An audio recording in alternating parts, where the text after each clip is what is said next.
sophule Jesu kule ngosi phuthuma ngobubele bakho. Thank you, Jesus. Thank you, Lord. In the name of Jesus.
Sithathe lelithuba sibingelele bobabe bomake nalabasha egameni lenkosi yethu Jesu.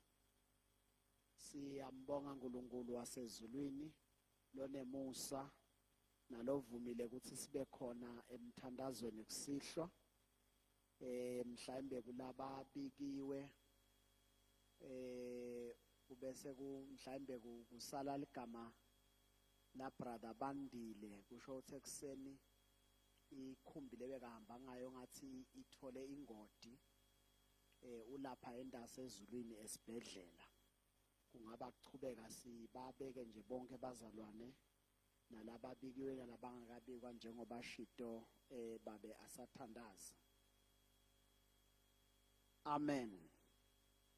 Siyacela ke ukuthi sivule eBhayibhelini bazalwane encwadzini ya Proverbs 21 Proverbs 18 verse 21.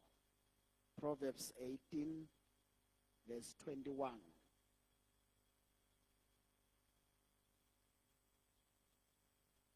Death and life are in the power of the tongue, and those who love it will eat its fruit. Lulwimi lunemandla ekuphila newekufa. Labo labathanza ulusebenzisa bayawudla tithelo talo. Amen. Siyabonga, ngiyacela kufunza na Proverbs 21 verse 23. Proverbs 21 verse 23. Verse 23. Umuntu lotibambako kuko konke lakushoko uyatiphephisa etinhluphekweni. Abe wethu longcwele siyabonga egameni la Jesu semukela livi lakho in Jesus mighty name. Amen. Kafishane bazalwane labathandzekako enhlitweni yami kuhleti lesifundo ngoba ngeke sasicedza sonke namhlanje encwadzini mhlambe ema different scriptures but phansi theme, let's see the influence of the tongue in the unseen world. The influence of the tongue in the unseen world. La sifunze khona ke liBhayibheli liveta inkulumo lethi emandla ekuphila nemandla ekufa ala elulwimini. Ligama la Jesu ke alibongwe. uthiwa lo lwimi kufuna lusetshenziswe kahle. Ngiyakhumbula nje lomunye umntali abevamisa kubita umntwana wakhe ngekuthi sigebengu, umntwana omncane nje. Lo mntali abo bombita ngekuthi ye wena sigebengu wena buya la.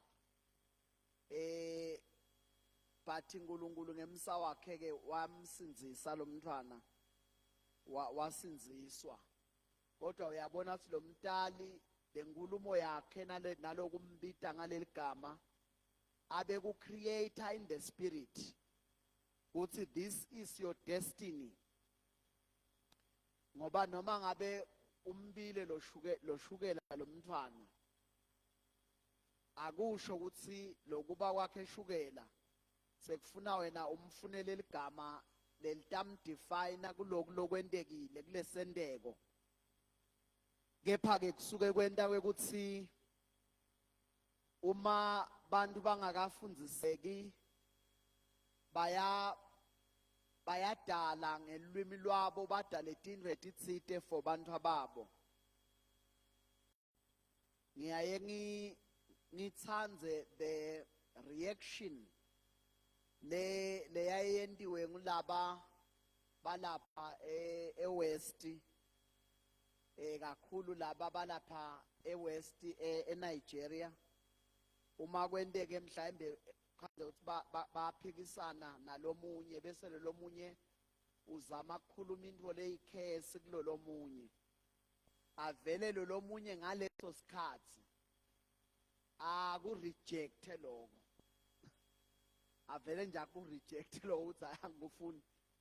Mawukubuka ungathi kuyigame, kanzi ba-understanda kusho ukuthi bafundzisiwe ba-understanda ukuthi into mawuyikhuluma iyabhaleka in the spirit world, bese madimoni asebenzisa kona to fight against loyo muntu. Ngiko labanye nje ukhanza ukuthi bathi ulibambe lingashoni, ukhanze ukuthi lo muntu hayi ukuthi utawuhamba ayowenda black magic, but le nkulumo yakhe becomes a curse or a blessing. Ngiko ke makabhala Solomon njengemuntu liBhayibheli lelithi malikhuluma ngaye empeleni Jesu makachaza ngaSolomon uthi kude umuntu lo wake wahlakanipha njengaSolomon, abenikwe inhlakanipho udisplaya the wisdom of God ngendlela lesetulu kakhulu. Kubhala loyo muntu lonikwe inhlakanipho uthi la elwimini kunemandla, power, ligama la Jesu alibonga. La elwimini kunemandla. Ngithi ke mangicabanga lento ngithi no wonder Jesu sikhathi lesinengi noma umuntu uyamemeta noma ngilaba mlethako bothola ukuthi kaneng Jesu athi ufuna ngikwendeleni. It's like ufuna ukuthi in the spirit kube ne declaration yakho, athi lo muntu ngicela kuba ngibone athi Jesu lokukholwa kwakho ukusinzisile. It's like in the spirit you have established lokhu lofuna kwendeke empilweni yakho. Therefore ezulwini we agree kule nkulumo losoyikhulumile, igama la Jesu alibonga. Ngiko nje kuyingoti nakubantwana kwekuthi noma ngabe udelwe ekhaya elinjani, mase uphendukile phuma engqondweni yekuthi mangabe nje kuyakhulunywa noma kukhethwa abantu vele wena utikhethe utikhokhe. Hawu bangamane babonela abanye, mina nje ngiyini nje mina ngiyintuthwane, vele ngeke ubonakale. Intuthwana tibonakala mawukhashana tibona ngilobukusisa phasi.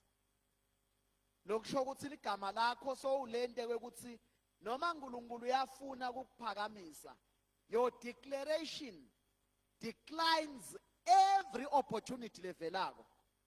Uvela ube intuthwane. Bathi mababuka abantu bangakuboni ngoba intuthwane awusheshwe uyibone. Lulwimi.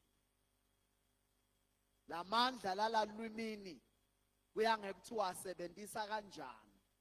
Uma sowuphendukile, lusebenzise ulwimi lwakho ngendlela lotayijabulela. I-testimony yamake asafakaza la. Uthi I shall live. Uyabona ukuthi le nkulumo ithi noma kunalokhu kungakapheli emtimbeni noma kuyini, kodwa ngideclare in the spirit world. Kuze nemadimoni noma ahlasela athi ukuthi lo muntu lento lezama kuyenta ngeke yendeke kuye ngoba akayifuni. But ungavela uvume, fane kuthandazela umuntu avele naye athi hawu mfundisi thandaza nje mfundisi kodwa vele ngiyabona sengihambile. Nawe mawubeka sandla nje usaluthi hawu Nkosi akwenteke njengekuthanza kwakhe lo mzana. Ngoba na Jesu abesho njalo uthi akwenteke kuye. Lulwimi bazalwane, umntwana mbusise noma akeva. Dibambe ungacala umcalekise.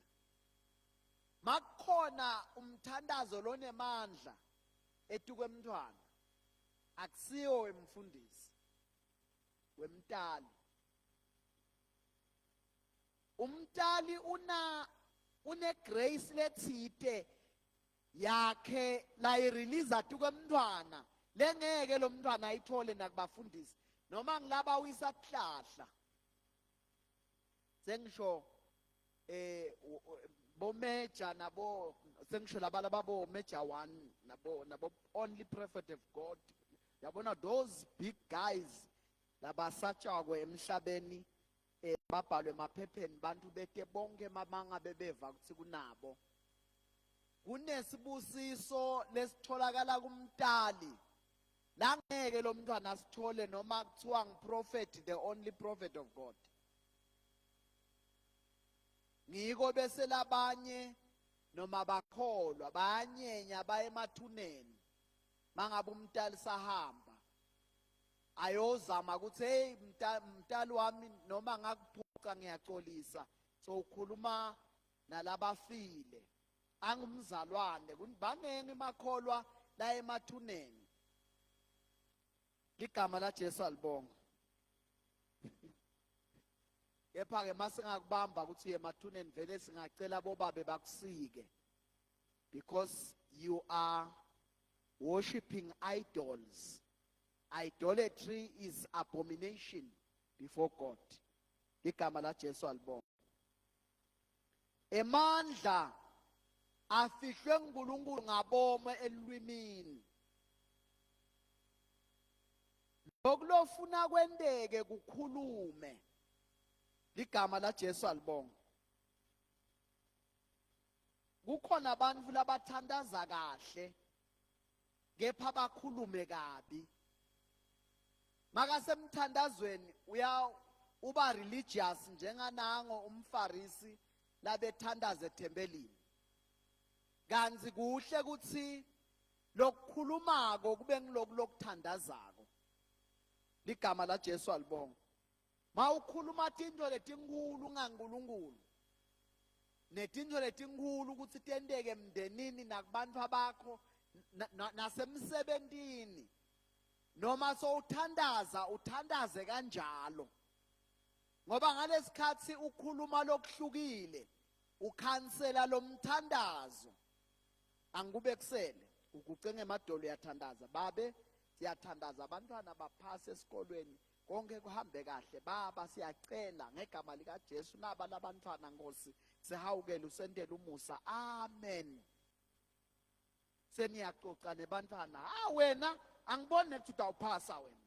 Ngendlela nje longiyo angikuboni phasini. 1 ukhuluma in the spirit.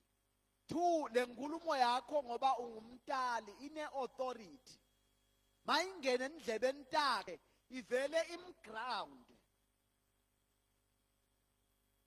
Nami khona lo mnyethishela wami ngangenele izifundo ezithile. Uhlangana nami ke edolobheni ngisengakasubmit i-assignment ngabe sengiyaphuma kule sikole sakhe. Uhlangana nami edolobheni lapha ngisengakasubmit i-assignment yakhe uthi kimi, hawu wena mangibuka uyawuqedza le program in the next life. Hawu ngavele ngase ngiyaphuma kule sikole sakhe ngoba so vele udecreele kuthi into lesengingayenda because tishela ufana nemntali nanaye une authority.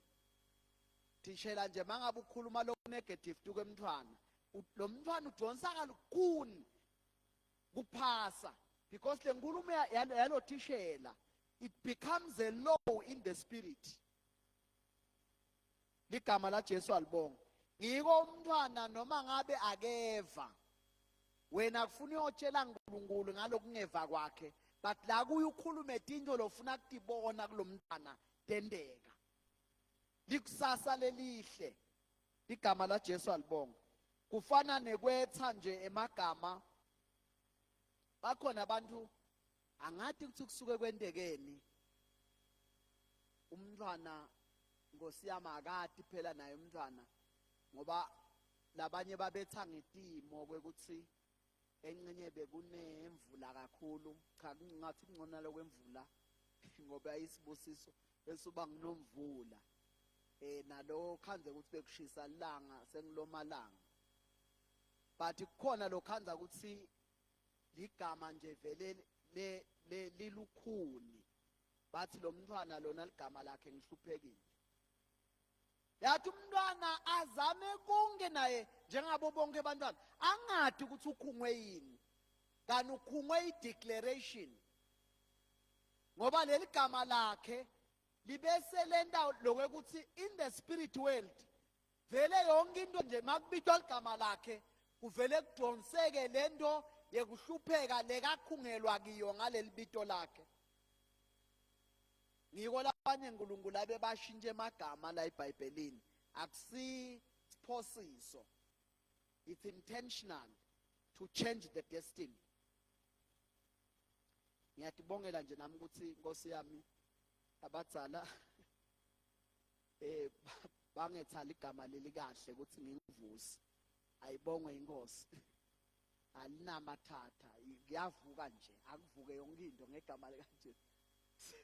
Ube bangetha elibheke eceleni ngakade ngalilahla ngalingenanga nakho ID. Angifunani nje nalo.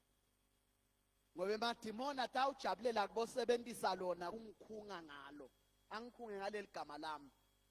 Igama la Jesu alibonga.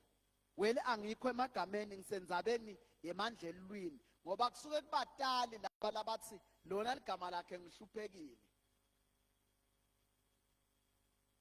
Angingawasho ke lamanye amagama ngigcine nje kuleli ngoba enceda ukuthi emagama nawe ladutane nawe kuvakale ngathi sesithinza kana hayi ngenhloso lekabi but ngenhloso yokukutshengisa ukuthi letinye into lenzaba yensinziso ifana nangesikhathi Jesu athi Lazarus vuka. Kuthiwa Lazarus waphuma lapha ethuneni. Makaphuma Lazarus waphuma solaboshiwe. But lokuthukululwa akufunanga kuthandazwe, kwafuna ukuthi kwendiwe practical lokuthukululwa. That is the process of deliverance from all those things lokhanza ukuthi ubopheleke kito. And then uthukululeka ngekuthi wena lwimi lwakho usalulisebenzisa ngalendlela lokusho iBhayibheli ngayo. Ligama la Jesu alibonga.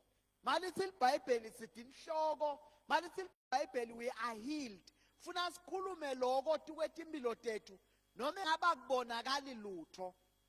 Sikukhulume kuze lokho lesikukhulumako sikuphathe ngetandla. Ligama la Jesu alibonga. Angiyati le ndoda ngiyabona beyive ireport phela ngoba iBhayibheli lithi yayivile tidhumo ngaJesu lebeyihleti lapha icela Jesu makendlula aphume eJericho. iBhayibheli lithi le ndoda yabona yevakala imemeta ukuthi Jesu ndodana kaDavide ngihawukele. Uma Jesu asayibitile wayibuta ukuthi ufuna ngikwendeleni. Kwafuna ukuthi lento iyikhulume ngemlomo ukuthi ukuba ngibone. Wathi Jesu ukukholwa kwakho kukusinzisile. Emehlo avuleka ngaleso sikhathi.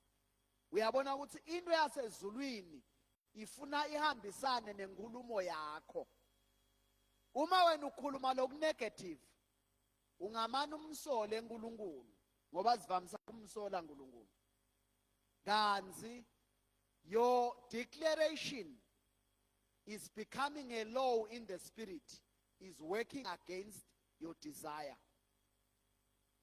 Ligama la Jesu alibonga. Kude umuntu emagama lawashoko la neutral.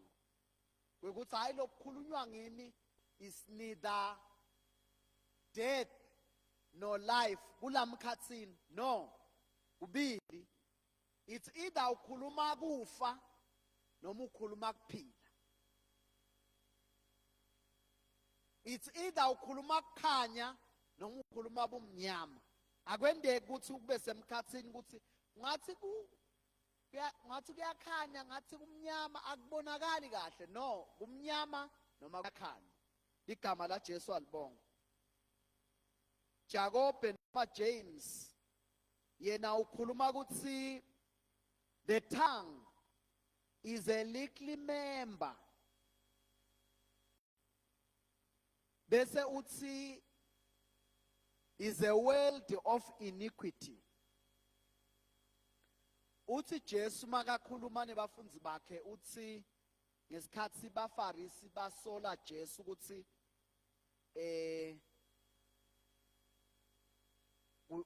udlelani nebathelisi netoni, babuye basole ukuthi bafunzi bakuthathelani kudla ngelisabatha. Jesu ke masabafundzisa uthi lokungena emlonyeni akubulali. Akhuluma nge-law of the spirit.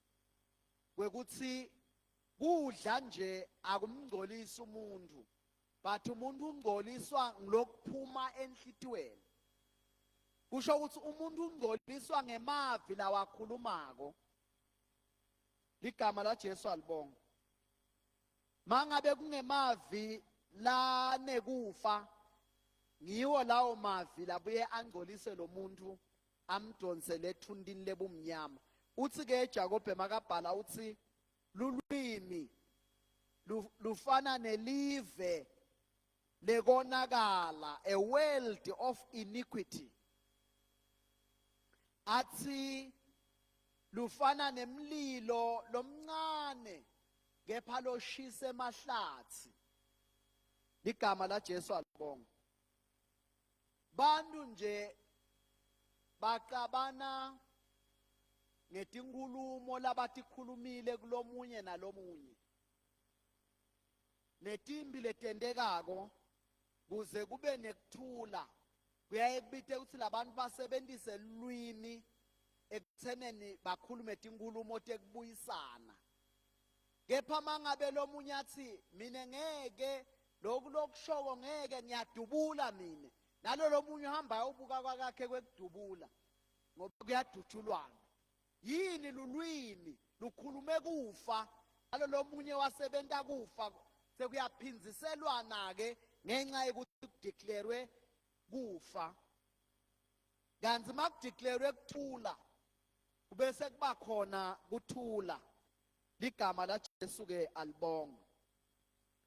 Uthi ke Proverbs 21 uthi whoso keepeth his mouth and his tongue keepeth his soul from trouble. Umuntu logcina ulwimi lwakhe agcine nemlomo wakhe usinzisa umphefumulo wakhe. labanye bantu uthole ukuthi bayacabana mhlawumbe kube khona labakubangabangako bese uyesuka lo munye uyamethuka lo munye angabi abuyisela inhlamba uvele kukhala esibhakela lesindizako uve sipha indoda phasi mayivuka athi lona ngidakushaya lulwimi lumdonsele kushaywa ngekuthi ukhokhe mhlambe inhlamba labanenge uthola nje imphama bayitholiswa ukuthi le nkulumo la ikhulumile idonsele umphefumulo wakhe kuthabula ngoba kukhona abantu labanespeed haleluya khona abantu abanespeed uthi asakhuluma lo muntu angayicedzile inkulumo yakhe lebhekele eceleni lo munye abe amnike inhlanekela amthi amangalo uthi awusekuyaliwa mina bengithi ngiyakhuluma hayi nginalivesi lithi mangabe lo mlomo awukagcinwa nalolwimi ufaka yourself in trouble ufaka your soul in trouble ligama la Jesu alibonga lulwimi luyingoti lufana nemechiso niyawubona luthi lwakhona lutwi kodwa lushisa emahlathi lungashisa lonke lelidolobha luthi lunye lwemechiso lushise emahlathi onke asebhunya lunye luthi loluncane lolodzelelekile luyingoti kanjalo nelulwimi uma lungakabanjwa lwasetshenziswa kahle ngiko nje umechiso baye bawufihle abantu abadzala bawubeka etulu ukuthi bantwana baye bathole ukuthi into yekudlala badlale ngalo mechiso tswa ha kani kuyingoti nabo batawusha khona la khathe endlini bese ke labadzala umechiso bawubeka etulu ngiko umuntu enkosini kukhula kwakhe kuvamisa kubonakala nangendlela lakakhuluma ngayo ukuthi lona sewunayo immaturity ligama la Jesu ke ngiyacela libonga Jesu ku chapter 12 ku Matthew uthi every idle word will be judged uthi Jesu umuntu uyawehlulelwa ngako konke lakukhulumile ha leyo nkulumo leyo inzima uze uthi hey Jesu ke jungibiteleni nje Nkosi yami ufuna ngigadze uthile ngikushumayela ngishumayele livi ngoba angifuni kuba senkingeni ungibude ukuthi lobo ukushumayela bokuthatha bese ngilahlelwa nje ishumayela ligama la Jesu alibonga ngoba uthi Jesu umuntu uyawulahlwa noma angeniswe kuphileni ngalakukhulume ngelulwimi lwakhe so indzaba yelulwimi idzinga ukuthi ngoba uthi will be judged or justified by the words it's either you will be condemned or you will be justified by the word of your mouth uthi Ephesians chapter 4 ubhala Paul abhala imfundiso ayibhalela libandla laseEfeso uthi let no corrupt communication come out of your mouth glory to Jesus uthi kepha akuphume livi emlonyeni wenu lelilungele kubakha abantu labalivako kusho ukuthi bantu mabevukhuluma asitakale babe encouraged because you are speaking edifying words lokhu ke it's a training loti trainer wena personal ngeke labanye baye ba rely ukuthi ndawusitwa ngimoya lokhu lesifundisa ngako bazalwane ufuna ukuthi moyingcwele akhanze ukuthi nawe imfundiso yelivi uyayemukela ngoba kukhona abantu lethola ukuthi banayo ama gifts amoya kepha akadleki ngoba afana nekudla lokuphakelwe eplatini lelinemhlabathi glory to Jesus uthole ukuthi dinhle manje letipho tabo labantu yinhle leKentucky manje leliplate ligcwele umhlabathi akudleki lokudla kufuna wena as a believer work on yourself ligama la Jesu alibonga ube process yekutakha wena uti build up ngelivi. Speak the word upon yourself. Ligama la Jesu alibonga. Proverbs 12:18 uthi, there is that speaketh like a piercing of the sword, but the tongue of the wise is healthier. Kunemavi lakhulunywa ahlabe njenge kuhlaba kwenkemba. Kukhona umuntu lothola ukuthi ukhuluma livi leli kuhlabako usala unesilonze enhlitweni. Kepha iBhayibheli lithi livi noma a word lelikhulunywe ngumzalwane noma ngumuntu loyesaba uNkulunkulu lone wisdom yaNkulunkulu liba ne healing. Ligama la Jesu alibonga. Kukhona ukuthi it's a word of rebuking, but when it is done out of love, lisetshenziswa ngumuntu lone luthando liyahilisha. Ligama la Jesu alibonga. Ngoba kusiso sonke isikhathi la kukhulunywa emavi la ngathi ayijabulisa inyama, lamanye aba corrector, but when we correct with love la mavi aba ne healing, amhilishe lo wevako. Ligama la Jesu alibonga. Ligama la Jesu alibonga. James summarize the standards, just 6 points in 2 minutes.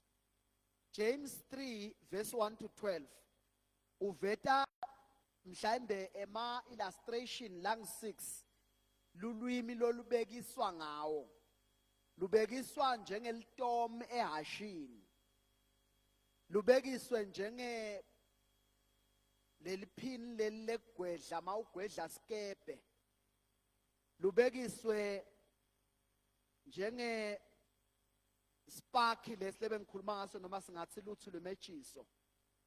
Igama la Jesu alibonga. Lubekiswe njengento mhlambe lesingayibekisa ukuthi iya yekuthema silwane kwekuthi sibese siba ngale ndlela lo muntu lafuna sibe ngayo. Kuphindze kubekiswe njengelutswayi. Lutswayi luba into lencane kepha luyakhona ukuthi ludalothe into. Lutswayi nje mawungathela sandla, nasi sandla sigcwele lutswayi, epleteni leligcwele kudla lokuningi, kepha uthelele sandla sinye akusadleki lokudla. Lulwimi lupowerful. IBhayibheli lithi kuya ngalokuthi ufuna ukulusebenzisa kanjani. Ngeke sicede ngalo namuhla, sawuchubeka ngalinye ilanga, kepha nje ngiyacela ukuthi kusukela ngiyathi ukuthi labanye bebakwenda, but kusukela namuhla lugadze lwimi lwakho. Noma engawushayeke ude usho lishumi, afuneki kwekuthi bese uyadefine ngesimo losukundlula kiso. IBhayibheli lalela ukuthi lona lisideclare lithi we are more than conquerors.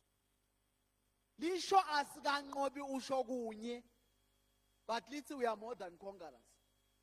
But sine sibuka simo uthi hawu mina vele ngiphelile la. Haya ukapheli. Don't declare kuphela. You are more than a conqueror. Khuluma lokusho live la uNkulunkulu ngawe. La evili la uNkulunkulu ukukhulume la iti kwakho. Ngiko iBhayibheli lisasithandaze singayekeli. Funa ukuthi uke udeclare nje the promises of God upon your life. Uthi ngiyabonga Nkosi. Ukuthi I am a blessing. Because of the blessing lo wayenda kuAbraham wathi Abraham will be a blessing to all nations. I am blessed because of that blessing. I tap into that blessing. Because sinemandla lesibusiso saAbraham. Umhlaba wonke uphethwe dinjinga letingemaJuda. bo Rockefeller, ngemajuda, Rothschild, ngemajuda, those families, ema-trillionaires are Jews. Njengoba abeshito uNkulunkulu ukuthi niyawuba sibusiso emhlabeni futhi niyawuba ngilabaphumelelako leni kutsinzako. Vele uNkulunkulu yabo emajuda noma lingafika la kuthiwa ngiselugangadwini, they are under the blessing yaNkulunkulu. I believe ukuthi nabe imithandazo yabo they declare lokwashiwo uNkulunkulu ngabo. Let us copy from the children of Abraham, because we are the children of Abraham through faith. Lisho njalo iBhayibheli. Lithi ngekukholwa Abraham sengibabe wethu nathi. Ngibabe wekukholwa. Mangabe lo babe Abrahama wekukholwa, ungibabe wethu nathi ngekukholwa. Nathi asithole phela lapha etafuleni njengebantwana. Glory to Jesus. Let us pray according to scripture. Pray for your family, your children. Declare upon them. Ubachele nanabo ukuthi bantu abami, nine you are more than conquerors. Nine ngeke nifeyile ndawuphasa. Nine bantu abami ndawuphumelela. Mangithi ngibuka nine ngibona abantu labaphumelelako. Nabo baze bamangale ukuthi sho mina babe, ngisho wena mbamba. Then ingene la kuye azayemukele athi noma hamba athi mina ngiphumelele.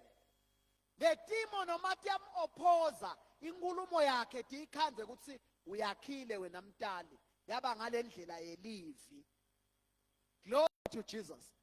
Davide, inkosi Davide yayembulele uNkulunkulu kakhulu. Ngoba mve Davide umemeta uthi I shall live, I shall not die.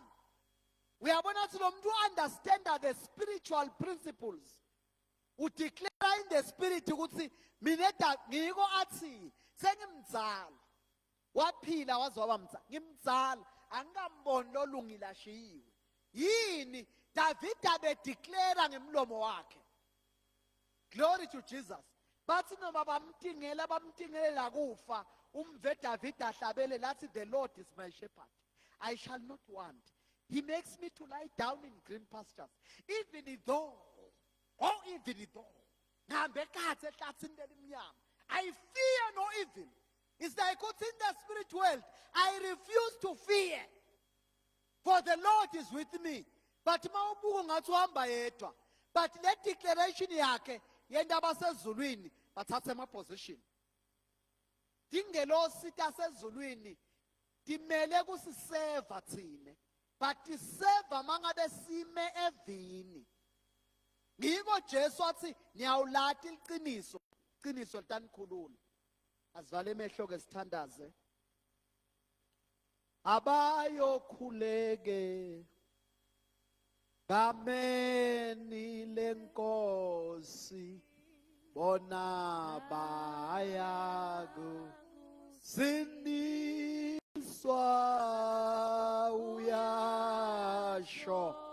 uyasho umpa libongwe ngabantu libongwe ngabantu ngingelo alikho igama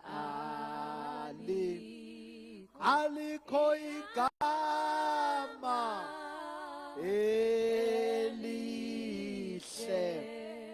elihle njengalo. Babe wethu longcwele siyabonga Nkosi ukuthi kufika kwaJesu weta kusephula, weta kusikhulula, weta kusinika likusasa lelingcono. Ngempela Nkosi unemicabango lemihle. Ngempela Nkosi awufisi namunye wethu kwekuthi ayolahlwa.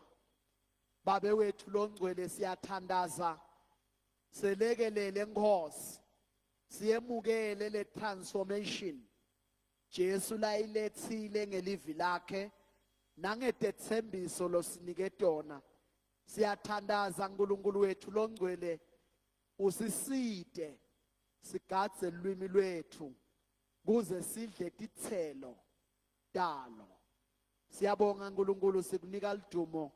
Busisa Nkosi bonke bantwana bakho, ubagcine. Sibusiso sakho singesuke etikwabo. Ngegama lika Jesu Kristu Nkosi. Amen.